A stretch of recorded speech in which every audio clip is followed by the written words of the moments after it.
Amen. Gloire à Dieu. Bonjour à vous tous.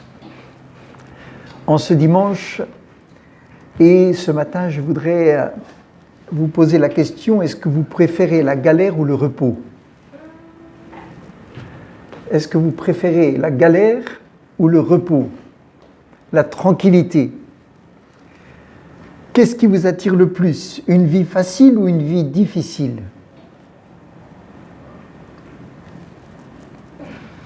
Bof. Une vie facile ou une vie difficile? Hein? Entre deux? Ah, tu préfères entre deux. Une vie où tout roule ou une vie où tout déraille? Ah, tout roule. Tout roule. Une vie de victoire ou une vie de défaite? Ah bah là c'est plus clair. Hein? Genèse 2, verset 7, il est dit: L'Éternel, Dieu, forma l'homme de la poussière de la terre, il souffla dans ses narines un souffle de vie, et l'homme devint un être vivant. Puis l'Éternel Dieu planta un jardin en Éden, du côté de l'Orient, il y mit l'homme qu'il avait formé. L'Éternel Dieu fit pousser du sol des arbres de toute espèce, agréables à voir et bons à manger. Et l'arbre de la vie au milieu du jardin et l'arbre de la connaissance du bien et du mal. L'Éternel Dieu donna cet ordre à l'homme: tu pourras manger de tous les arbres du jardin, mais tu ne mangeras pas de l'arbre de la connaissance du bien et du mal, car le jour où tu en mangeras, tu mourras. Donc la vie, elle était facile. D'accord? Rendez-vous compte, c'était un lieu, en gros, comme fermé. Ce jardin était un lieu, il n'y avait pas de barrière, hein, mais c'était un lieu fermé, un lieu que Dieu va créer spécialement pour l'homme. Et dans ce lieu-là, eh bien, Adam et son épouse n'avaient même pas besoin de se baisser pour ramasser quelque chose. Ils mangeaient ce qui était à la portée de leurs mains, les meilleurs fruits. Amen. Ils pouvaient se nourrir simplement en allant promener, et en marchant et en allant ramasser les fruits et en les mangeant. Il n'y avait pas besoin de les laver, il n'y avait pas besoin de rien du tout. C'était le repos, c'était la tranquillité. Les dangers n'étaient pas là. Les difficultés n'étaient pas là. Un jardin planté en Éden, le paradis, et pas besoin de travailler. Quelle était la condition pour rester bénéficiaire de ce programme merveilleux? Hein? L'obéissance, c'était, oui, c'est la foi dans la parole de Dieu. Il fallait qu'il croie tout simplement qu'il était libre et qu'il pouvait manger de tout sauf un arbre, un seul. Je ne sais pas combien il pouvait y en avoir, mais il y en avait un seul. Celui-là n'y touche pas. C'était la bénédiction. Quel effort devait fournir Adam et son épouse pour ce paradis? Aucun effort. Juste croire la parole de Dieu. Tout avait été fait pour qu'ils puissent être au bénéfice de toute la grâce qu'il y avait dans ce paradis extraordinaire. Et voyez-vous, eh bien, tout a changé quand ils n'ont plus cru à la seule parole de Dieu et qu'ils ont commencé à croire à une autre parole. Particulièrement Ève, qui était en contact avec le serpent, qui lui dit « Mais Dieu a-t-il réellement dit ?» etc. Donc il y avait une voix, une seule voix, qui était la voie du repos, de la bénédiction, de la grâce, de la sécurité. C'était la voie de Dieu. Et l'Éternel venait dans le jardin le soir visiter Adam. C'était la seule voix qu'ils avaient à écouter. Mais il y en a eu une autre qui s'est fait entendre.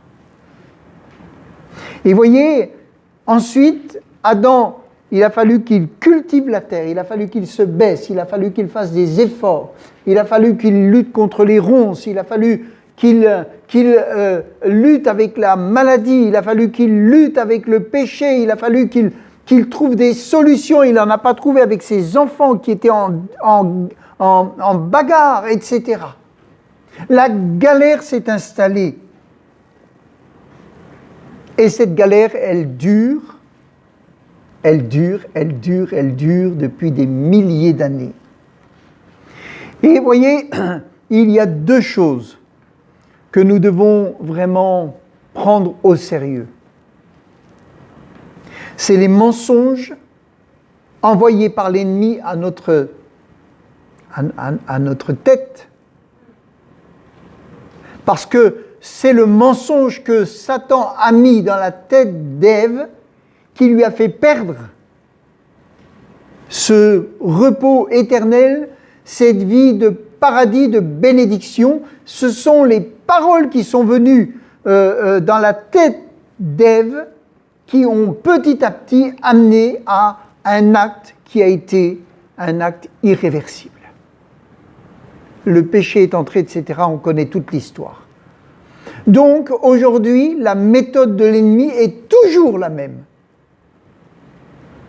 Il veut nous faire perdre ce que nous pouvons avoir simplement en mettant dans notre pensée quelque chose qui nous fasse prendre une position en dehors de la seule voie qui a la capacité de nous dire la vérité. Et puis la deuxième chose, c'est que nous devons aujourd'hui apprendre à manger plutôt qu'à travailler. Adam n'avait qu'à manger pour avoir la nourriture nécessaire à son corps, et ensuite il a dû travailler.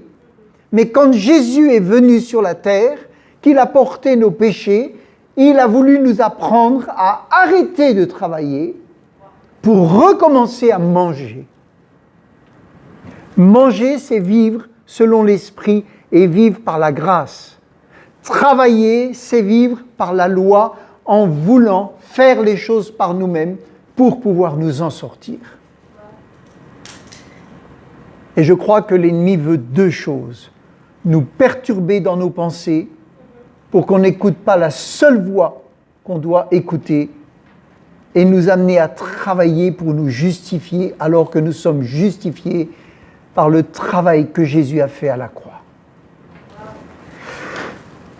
Comment vaincre les mauvaises pensées envoyées par Satan dans notre tête pour nous faire croire que nous valons rien et que nous ne sommes incapables? C'est Dieu qui nous a créés et Dieu nous a donné la capacité. Et l'ennemi veut mettre dans notre tête le fait que nous ne sommes pas capables.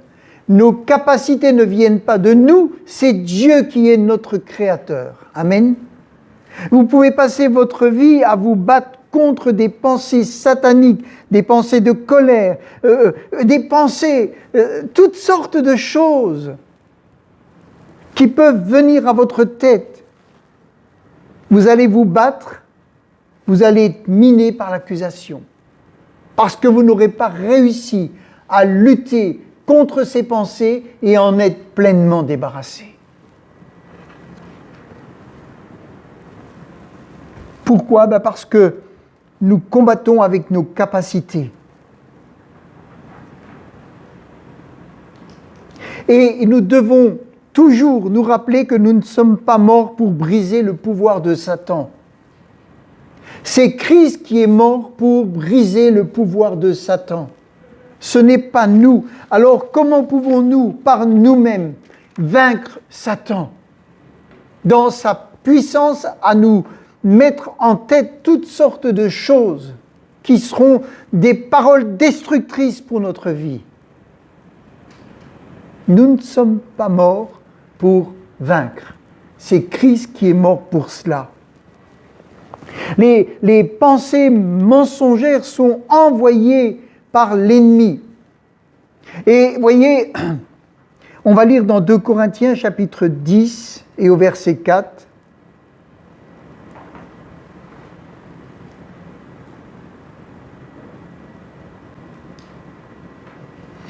2 Corinthiens 10 et au verset 4. Il est dit, car les armes avec lesquelles nous combattons ne sont pas charnelles. Elles sont puissantes par la vertu de Dieu pour renverser les forteresses. Nous renversons les raisonnements et toute hauteur qui s'élève contre la connaissance de Dieu et nous amenons toute pensée captive à l'obéissance de Christ. Nous ne pouvons pas nous en sortir par notre obéissance, mais nous pouvons nous en sortir par l'obéissance de Christ. Amen. Parce que Christ a vaincu Satan, alors que nous ne l'avons pas vaincu. Nous avons toujours été esclaves de l'ennemi, mais Christ l'a vaincu. Et voyez-vous, de la même manière que Adam était dans un paradis, dans ce jardin que Dieu avait mis là pour qu'il puisse profiter, vivre, s'épanouir et faire l'œuvre que Dieu lui avait confiée, je crois que s'il sortait de ce lieu, il n'était peut-être pas dans cette sécurité, je ne sais pas, mais en tout cas, Dieu a mis un jardin là, dans un endroit, et il a mis cette nourriture et ce que cette premier homme et femme avaient besoin. Et je crois que c'est en Christ, c'est un lieu clos, un lieu fermé. Christ, la présence, la pensée de Christ, c'est dans ce lieu que doivent être pris les pensées mauvaises qui viennent et les amener captifs, là où Christ a vaincu. Amen. On les enferme, on les rend captifs, ces pensées-là, on ne les laisse pas se travailler, on les prend, on les enferme et on les amène là où elles ont été vaincues, en Jésus. Amen. Ça, c'est important. C'est l'obéissance de Christ qui nous donne la victoire. Ce n'est pas notre obéissance. Nous avons à rendre captives les pensées sataniques et à les présenter au Sauveur. Cette pensée, je la présente au Sauveur. Et quand je la présente au Sauveur, cette pensée, elle est tout de suite vaincue. Amen. Parce qu'elle sait qu'elle a été vaincue par Christ à la croix. Toutes les accusations, toutes les condamnations qui sont venues sur l'homme, elles ont été clouées, elles ont été vaincues par Christ à la croix. Amen. Et ça, c'est quelque chose. Elles ont perdu leur pouvoir par l'obéissance de Jésus. Et c'est pour ça que quand on les amène à l'obéissance de Jésus, elles ne peuvent pas résister. Un démon qui se présente devant Jésus ne résiste pas. Si vous priez au nom de Jésus pour une personne liée et que vous lui dites au nom de Jésus, tu quittes cette vie, il ne peut pas discuter, il s'en va. Il s'en va parce qu'il sait qu'il a été vaincu. Amen. Il a été vaincu. C'est fini. Il ne pourra pas résister. Il est vaincu. Et les pensées sataniques qui viennent à notre esprit, si nous voulons les gérer par nous-mêmes, nous sommes dans l'échec. Nous rendons compte que la pensée revient. Nous rendons compte qu'à un moment donné, nous la rendons active. Nous rendons compte que par nos efforts et par tout ce que nous essayons de faire, nous n'arrivons pas à être pleinement débarrassés des pensées. Parce que nous voulons nous en sortir avec nos forces. Alors que si vous voulez vous battre contre un esprit mauvais par vous-même, eh bien, je vous souhaite du plaisir. Je vous souhaite du plaisir. Mais si, au nom de Jésus, vous lui dites « Tu es vaincu par Christ », il n'y a plus de discussion possible. Il est devant celui qui l'a vaincu. Amen. Eh bien, les pensées qui viennent, tout ce qui nous assaille jour après jour, si vous voulez vous battre contre elles, vous serez souvent en échec. Mais si vous les rendez captives en leur disant maintenant, regardez l'obéissance de Christ, elles ne peuvent pas résister. Amen. Pourquoi ? Eh bien, lisons ensemble dans Romains chapitre 5, verset 19. Romains 5, verset 19, il est dit « Car, comme par la désobéissance d'un seul homme, beaucoup ont été rendus pécheurs, de même par l'obéissance d'un seul, beaucoup seront rendus justes. » Amen. Le seul qui peut te rendre juste et qui justifie ta vie, c'est Jésus. Par un seul, on est rendu juste. Amen. Que par Jésus. Tu ne peux pas justifier ta vie. Chaque fois qu'on essaye de justifier notre vie, c'est l'échec. Le seul qui peut justifier parfaitement notre vie, c'est celui qui est mort pour nous. Amen. Par l'obéissance d'un seul, et c'est pour ça nous devons amener toute pensée captive au seul qui puisse les anéantir. Parce que c'est le seul qui a le pouvoir de le faire. C'est l'obéissance de Jésus qui te rend juste et te libère de la condamnation. Ce n'est pas ton obéissance. Il est dit dans Philippiens 4, verset 7, « Et la paix de Dieu qui surpasse toute intelligence gardera vos cœurs et vos pensées en Jésus-Christ. » La paix de Dieu, amen, la force de Dieu, la puissance de Dieu. Dieu a fait pousser des arbres dans ce jardin, il a mis des fruits. Adam n'avait qu'à saisir ces fruits et s'en nourrir.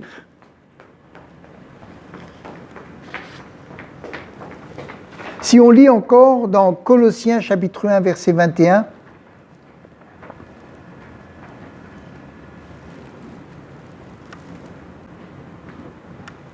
Colossiens 1 verset, je crois que c'est 21, oui. Il est dit, « Et vous qui étiez autrefois étrangers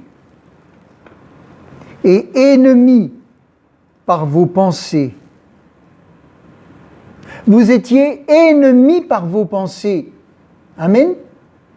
Mais aujourd'hui, puisque nous sommes en Christ, nous ne sommes plus ennemis par nos pensées. Mais l'ennemi veut mettre des pensées en nous, ses propres pensées, pour nous faire croire que nous sommes ennemis de Dieu. Mais nous ne sommes plus dans ce camp-là. Donc c'est un mensonge. Quand une pensée vient dans notre esprit en disant « tu es un vaurien », c'est un mensonge. Nous ne sommes pas des vauriens ni des incapables. C'est un mensonge qui nous vient parce qu'il est dit « avant, autrefois, étrangers et ennemis par vos pensées et par vos mauvaises œuvres, il vous a maintenant réconciliés par sa mort dans le corps de sa chair. » Amen. Il vous a réconciliés. Donc quand une pensée vient, sachez qu'elle n'est pas de vous, c'est l'ennemi qui essaye de vous faire croire que vous êtes un vaurien. Mais vous êtes réconciliés, vous êtes justifiés, et il est dit, pour vous faire paraître devant lui saint, irrépréhensible et sans reproche. Dieu sait que nous ne sommes pas parfaits. Il le sait et nous le savons aussi. Mais quand les pensées viennent nous assaillir pour nous détruire, nous les amenons, nous les captivons, nous les amenons à l'obéissance de Christ, on les présente et on dit « Regarde celui qui t'a vaincu. Et moi je suis juste, je suis irrépréhensible, parce que j'ai été racheté Et il est dit, maintenant je suis réconcilié par la mort de Christ. Amen. Je suis réconcilié. Je ne suis pas en désaccord avec mon Seigneur. J'ai été réconcilié par lui. Et mes pensées, les pensées qui sont dans mon esprit sont saines. Ce sont des pensées qui veulent adorer Dieu. Mais les pensées qui viennent là, ce sont des mauvaises pensées. Et je les rends captives, je les présente à celui qui les a vaincues et elles ne peuvent résister. C'est une force qui nous est donnée et les armes par lesquelles nous combattons ne sont pas charnelles. On ne peut pas s'en sortir avec la chair. Il est dit, pour vous faire paraître devant lui saint, irrépréhensible et sans reproche, si du moins vous demeurez fondés et inébranlables dans la foi, sans vous détourner de l'espérance de l'Évangile que vous avez entendu, qui a été prêché à toute créature sous le ciel et dont moi j'ai été fait ministre. Si du moins vous demeurez fondés et inébranlables dans la foi. Amen. Tant qu'Adam est resté avec son épouse inébranlables dans leur foi à la parole de Dieu, l'ennemi ne pouvait pas les toucher. Mais dès qu'ils ont commencé à sortir de ce cadre de sécurité, l'ennemi a commencé à pouvoir influencer, jusqu'au moment où il y a eu un acte qui a été irréversible. Et je crois que nous sommes, un de nos combats, un de nos premiers combats, ce sont toutes les pensées qui peuvent nous assaillir. Et pour les traiter, nous avons vu le moyen de les traiter, ce n'est pas par nos propres forces. Amen. Donc, plutôt que de galérer avec nos pensées, il est préférable de les saisir et de les présenter à Jésus. Et de dire, maintenant tu traites cette affaire. Elles ne te résisteront pas à toi. Parce qu'elles savent qu'elles sont vaincues. Elles savent qu'elles ne peuvent rien faire sur moi. Et moi, je proclame que je suis saint, irrépréhensible et sans reproche, parce que j'ai été réconcilié par ta mort. Amen. Ensuite, la deuxième chose, c'est travailler ou manger.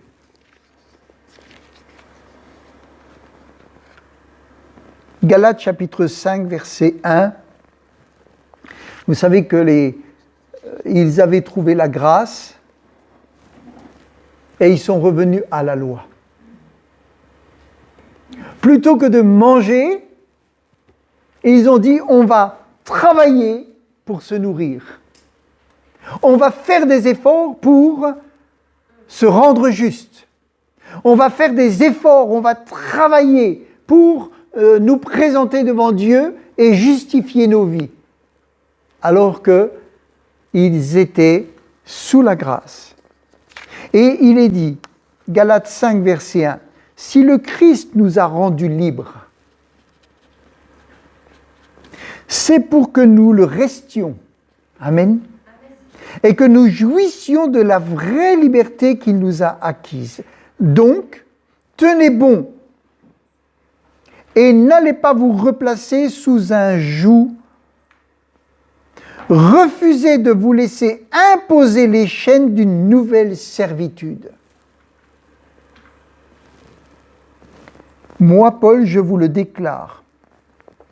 Et il parle aux chrétiens, aux nouveaux chrétiens. Si vous, chrétiens issus du paganisme, pas issus du judaïsme, hein, issus du paganisme, vous consentez à vous faire circoncire, donc à vous soumettre au rite d'admission dans le judaïsme, le Christ ne vous serait plus d'aucune utilité. Ça veut dire qu'à partir du moment où vous voulez justifier votre vie par la loi, vous n'avez plus aucun bénéfice avec la grâce. Vous allez vous bagarrer avec la loi pour vous justifier. Et vous perdrez votre paix et le bénéfice de la grâce.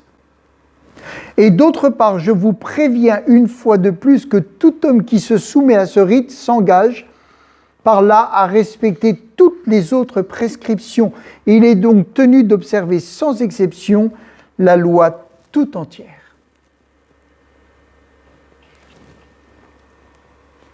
Et il est dit au verset 4, « Mais si c'est à la loi que vous demandez de vous conduire, à la vraie vie, vous n'avez plus rien de commun avec le Christ. » Si vous demandez à la loi de vous conduire à la vraie vie, vous n'avez plus rien de commun avec le Christ.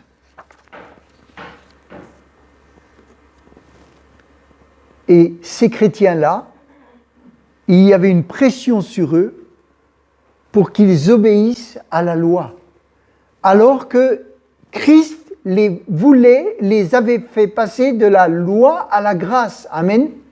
Il les avait en quelque sorte ramenés dans ce jardin où il fallait simplement qu'ils nourrissent leur vie de la parole de Christ, qu'ils nourrissent leur vie de la grâce de Dieu, qu'ils nourrissent leur vie de la foi et de l'enseignement que le Seigneur leur donnait. Amen.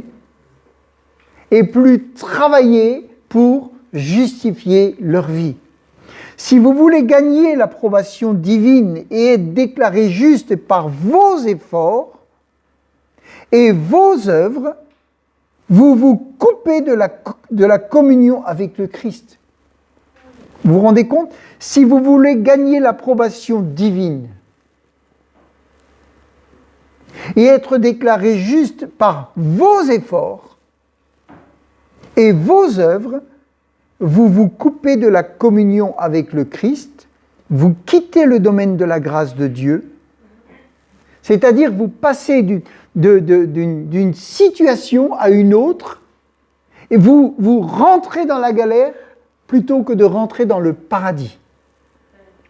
Le paradis, il n'y a pas d'effort à faire. Alors que de l'autre côté, ce sont les efforts, les efforts, les efforts. Et le résultat, c'est l'échec, l'échec, l'échec. Et il leur dit, je le répète, si vous voulez gagner l'approbation divine et être déclaré juste par vos efforts et vos œuvres, vous vous coupez de la communion avec le Christ. Adam, ils ont voulu avoir cette intelligence, etc. Et ils ont perdu la communion qu'ils pouvaient avoir. Il est dit au verset 5, pour nous, fortifiés par l'Esprit, c'est par la foi que nous espérons être justes. C'est par la foi. Amen. C'est pas par l'effort. Oui, une parfaite justice vous sera accordée parce que nous avons placé notre confiance en Jésus-Christ. C'est là notre espérance et l'Esprit la confirme en nous. Et voyez-vous, là, eh bien, il y a deux choses. D'un côté, dans Galates chapitre 5, verset 16, il est parlé des œuvres, verset 19, Galates 5, verset 19, les œuvres de la chair. Et après, il est parlé, dans Galates 5, verset 16, les œuvres de l'esprit. C'est ça?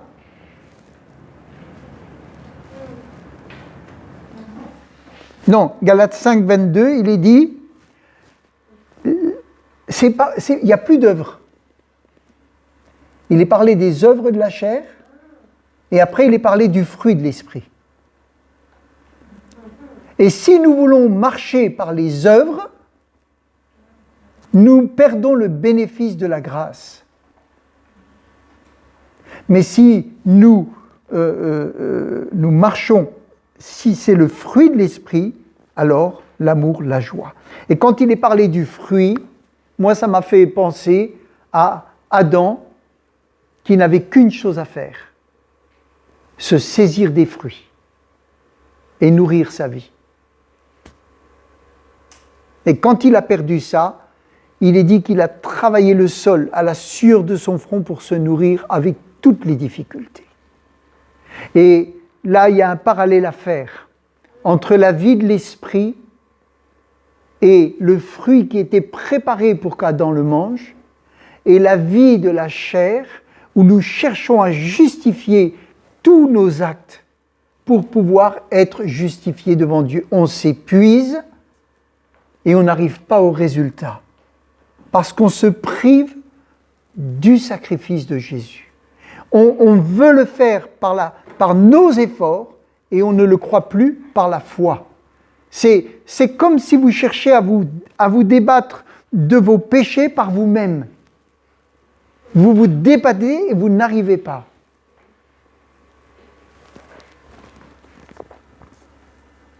Il est dit dans Galates 5,16, je vous le dis, marchez selon l'esprit, vous n'accomplirez pas les désirs de la chair. La chair a des désirs contraires à ceux de l'esprit et l'esprit contraires à ceux de la chair. Ils sont opposés en eux. Et notre intérêt, c'est d'apprendre à vivre par l'esprit. Amen. À vivre par l'esprit. Il y a trop d'échecs qui sont dus au fait qu'on ne fait pas confiance à la puissance de Christ, à la croix. On ne fait pas confiance. On est trop attaché au vouloir faire pour justifier, au vouloir faire parce que l'œuvre amène une justification. J'ai fait, donc regarde Seigneur ce que j'ai fait. Et parce que j'ai fait, Seigneur, je crois que je mérite. Ça, c'est une œuvre qui n'amène pas à la victoire. C'est une œuvre qui n'amène pas à la victoire. Les œuvres de la chair. Est-ce que nous voulons faire des œuvres ou est-ce que nous voulons simplement vivre le fruit de l'esprit? Et rappelez-vous, dans 1 Jean chapitre 3 verset 8, il est dit, celui qui pêche est du diable, car le diable pêche dès le commencement. Le Fils de Dieu apparut afin de détruire quoi? Les œuvres du diable. Et quand nous voulons servir Dieu par nos œuvres, finalement, nous faisons une œuvre du diable. Et nous ne sommes pas délivrés.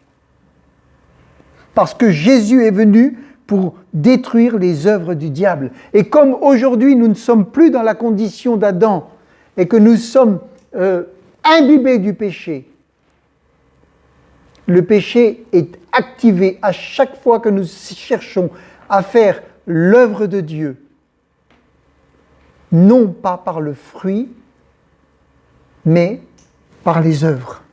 Amen. Par notre chair, nous voulons faire ceci, nous voulons faire cela, nous voulons mettre en place ceci, nous voulons mettre en place cela, mais ça a été détruit par Jésus. Amen. Ça a été détruit par Jésus. Alors, nous pouvons et nous devons arrêter toutes les œuvres de la chair et commencer à les saisir, les fruits qui amènent en nous l'amour, la joie, la paix, la patience, la bonté, la bénignité, la fidélité, la douceur.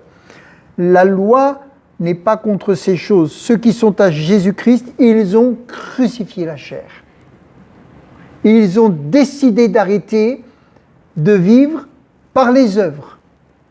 Et ils ont décidé de vivre par la foi. Amen. Et vous voyez que, en fait, la solution, c'est, vous avez Josué, il est dit, Josué 1,8, que ce livre de la loi ne s'éloigne point de ta bouche, médite-le jour et nuit pour agir fidèlement. C'est pas fais ceci, fais cela, travaille comme ci, travaille comme cela. Il lui dit simplement, médite-le jour et nuit pour agir fidèlement selon tout ce qui est écrit. Tu réussiras, tu auras le succès. Amen. Donc, à la place des œuvres, méditer, recevoir la parole, être en lien, en contact permanent avec le Seigneur au travers du Saint-Esprit. fera de nous des hommes et des femmes qui porteront le fruit. Amen. Notre service, c'est recevoir de Jésus. Et après, on fera les œuvres que Christ a préparées d'avance pour qu'on puisse accomplir. Mais on les fera dans l'esprit. Amen. Si on cherche à les faire par la chair, le résultat, c'est l'échec. Parce que notre vie, elle est imprégnée de la puissance du péché. Mais la croix nous délivre de cette puissance. On crucifie la chair et on ne fait plus une œuvre selon la chair.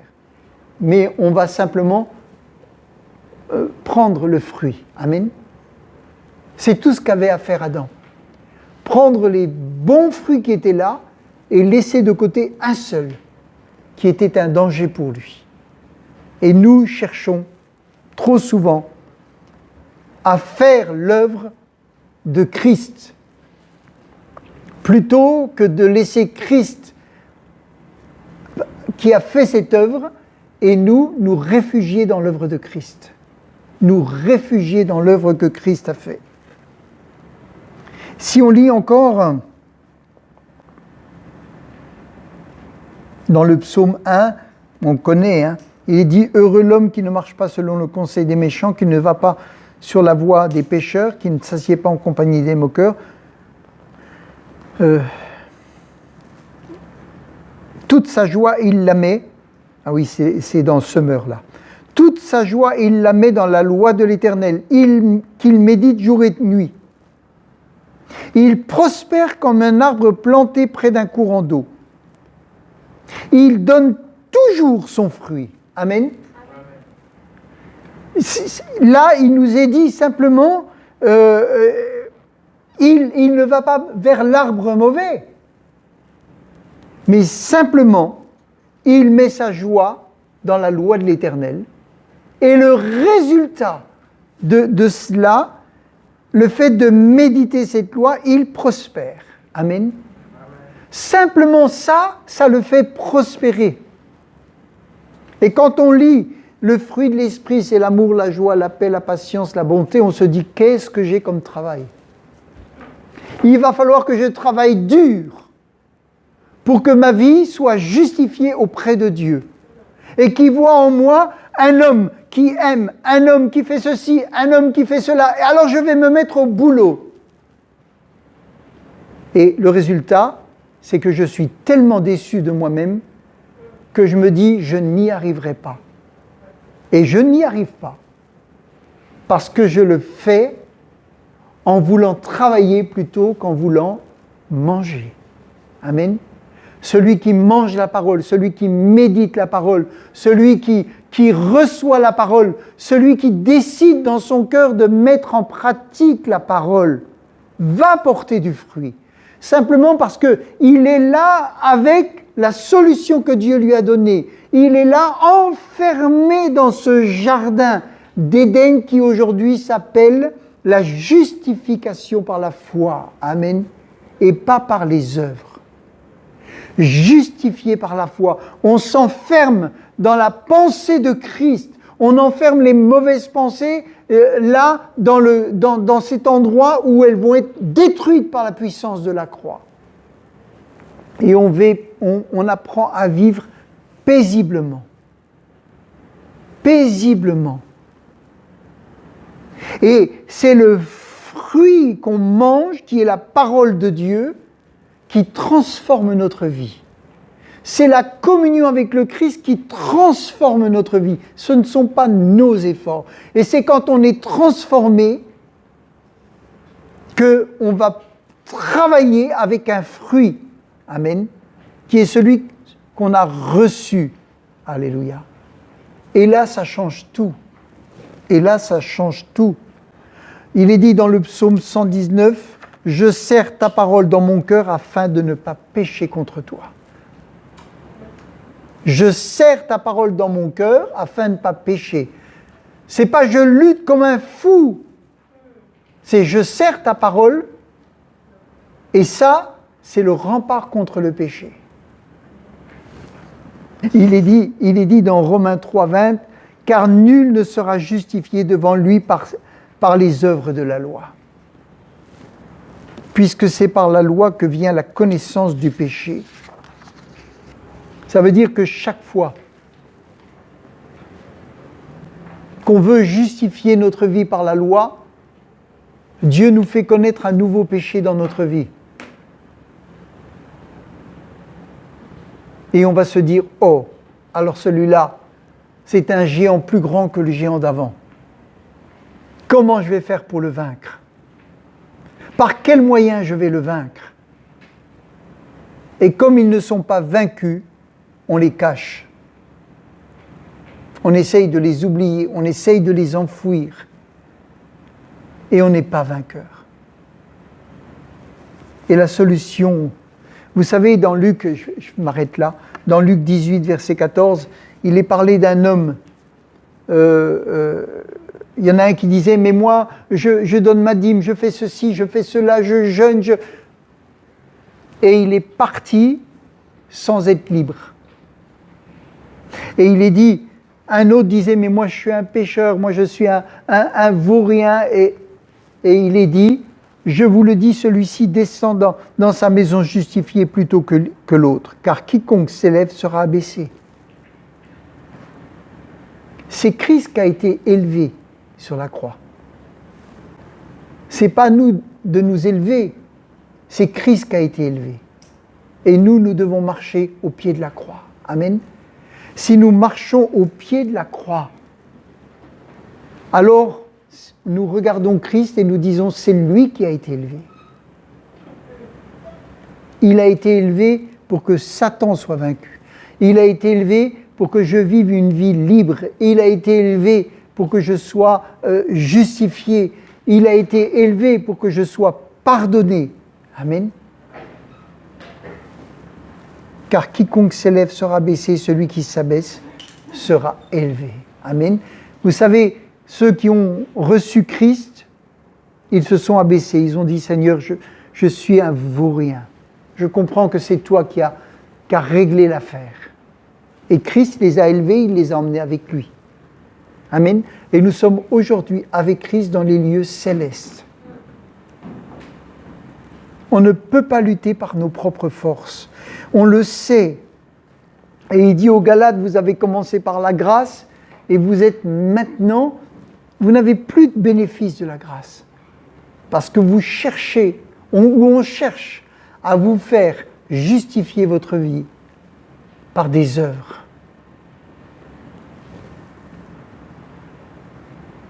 La loi, c'est l'homme qui est à l'œuvre. La grâce, c'est Dieu qui est à l'œuvre. Et nous devons, pour être dans le repos, laisser Dieu à l'œuvre. Amen. Laisser Dieu à l'œuvre. Vous savez, quand Moïse était dans le désert, tout le temps qu'il a été dans la foi, c'est Dieu qui a été à l'œuvre. L'eau amère a été rendue potable, etc. Et la seule fois où c'est lui qui a été à l'œuvre, ça l'a amené à perdre la grâce qu'il avait. Plutôt, alors bien sûr, il y a plein de choses qui l'ont amené à ça, mais plutôt que de parler au rocher, vous savez ce qu'il a fait? Il a frappé le rocher. Et voyez-vous, ça, c'est essayer de faire par soi-même. Alors l'eau, elle a coulé. Mais lui, il a été disqualifié.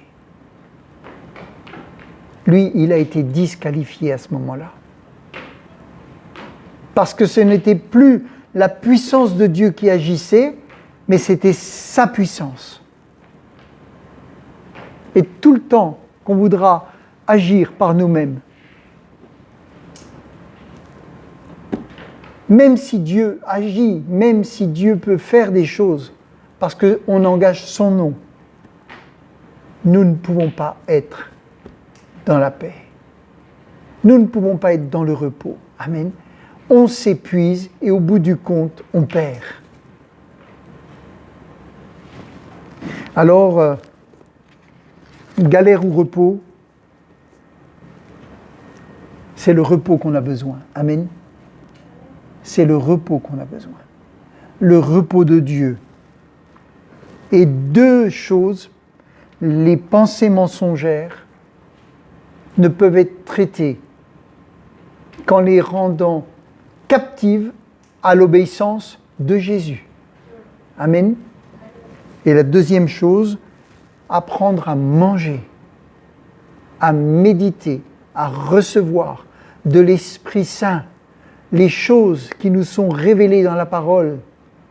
Et à ce moment-là, ce n'est pas notre travail, mais c'est la grâce, l'Esprit de Dieu qui met en nous ce qui sera bon, amen, ce qui changera nos vies, ce qui nous rendra meilleurs jour après jour. Et on fera les œuvres que Dieu a préparées. Amen. Voilà 2 points qu'on peut retenir et qui peuvent beaucoup nous aider pour cette année 2022. Amen. Merci Éternel. Merci Éternel.